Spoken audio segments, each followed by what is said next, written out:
இட்லி பாருங்கள் எப்படி ஸ்பாஞ்ச் மாதிரி இருக்குன்னு. அப்படியே சாஃப்டாக ஸ்பாஞ்ச் மாதிரி இருக்குது.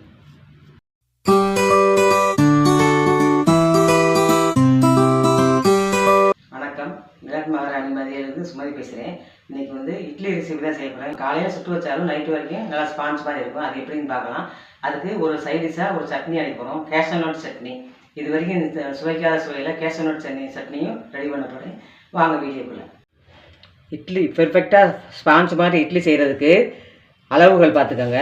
ஃபஸ்ட்டு புழுங்கல் அரிசி 250 கிராம். இதில் 2 உலக்கு போடுறேன். 1 50 பச்சரிசி, இதில் அரை உலக்கு. இந்த சின்ன உலக்கு 100 உலக்கில் 2 உலக்கு உளுந்து,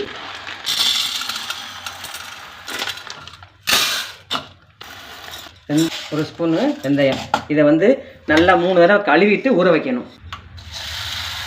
அப்புறம் ஒரு 4 மணி நேரம் கழிச்சு அரைக்கணும். ஸ்பாஞ்ச் மாதிரி பந்து போல் இட்லி செய்கிறதுக்கு ஊற வச்சுருக்கேன். நல்லா வெந்தயம்லாம் பாருங்கள், நல்லா பிஞ்சு போகிற அளவுக்கு ஊறிடுச்சு நல்லா. இப்போ இந்த உளுந்தை போட்டு ஆட்டிக்கணும். உளுந்து ஆட்டும் போது மொத்தமாக தண்ணி ஊற்றிடக்கூடாது. கொஞ்சம் கொஞ்சமாக தண்ணி ஊற்றி உளுந்த மாவு நல்லா பந்து போல் வரணும். காண்கிறேன் உங்கள்கிட்ட, அது மாதிரி ஆட்டணும்.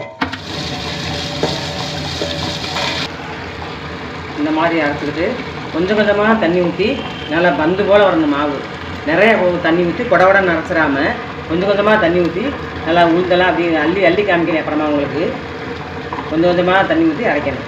உளுந்து பொங்க ஆட்டியாச்சு. இப்படி எடுத்து போடும்போது சத்தம் கேட்டுருவாங்க டக்குன்னு, இப்படி கேட்கணும். அப்படின்னா உளுந்து ஆட்டியாச்சுன்னு அர்த்தம். இப்போ உளுந்தை அள்ளிக்கிறேன்.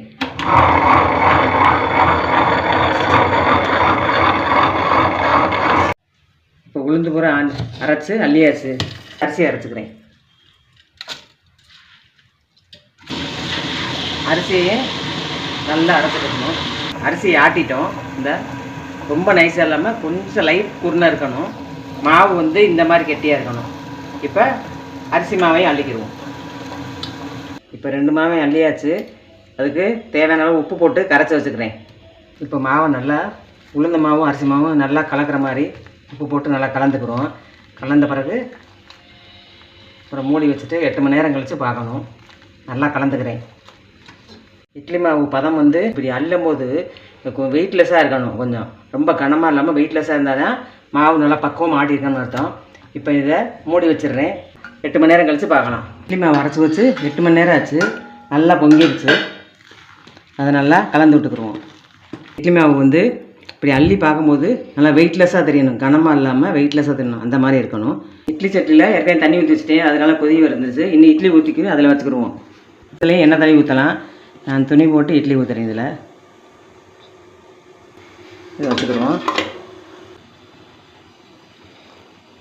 இப்போ எல்லா தட்டுகளையும் இட்லி ஊற்றிட்டேன். இதை வச்சு மூடி வச்சு ஒரு 10 நிமிஷம் வேக வைக்கணும். மூடி வச்சுருவோம். இப்போ அந்த இட்லிக்கு டிஃப்ரெண்ட்டாக ஒரு சட்னி அரைக்க போகிறேன்.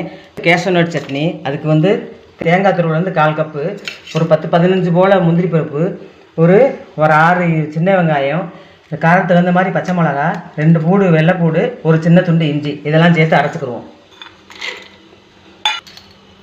இந்த சட்னிக்கு தேவையான உப்பு போட்டு இதை அரைச்சிட்டு வந்துடுறேன். இப்போ சுவையான கேஷனட் சட்னி ரெடி ஆகிடுச்சு. கேஷனட் சட்னி 10 நிமிஷம் வந்துருச்சு. இட்லி நல்லா ஸ்பாஞ்ச் மாதிரி ரெடி ஆயிடுச்சு. வெளியில் எடுத்துக்கிடுவோம்.